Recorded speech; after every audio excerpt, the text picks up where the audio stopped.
রবীন্দ্রনাথ ঠাকুরের কৃপণ। আমি ভিক্ষে করে ফিরিতেছিলেম গ্রামের পথে পথে, তুমি তখন চলেছিলে তোমার স্বর্ণরথে।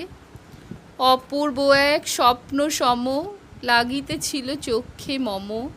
কি বিচিত্র শোভা তোমার, কি বিচিত্র সাজ, আমি মনে ভাবতেছিলেম এ কোন মহারাজ।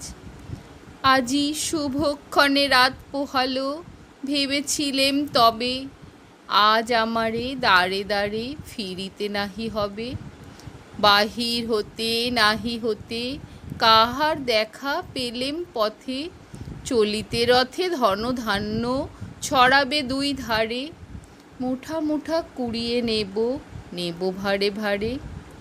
দেখি সহসা রথ থেমে গেল আমার কাছে এসে, আমার মুখ পানে চেয়ে নামলে তুমি হেসে। দেখে মুখের প্রসন্নতা জুড়িয়ে গেল সকল ব্যথা, হেন কালে কিসের লাগি তুমি অকস্মাৎ, আমায় কিছু দাও গো বলে বাড়িয়ে দিলে হাত। মরি এ কি কথা রাজাধিরাজ, আমায় দাও গো কিছু, শুনে ক্ষণকালের তরে রইনু মাথা নিচু।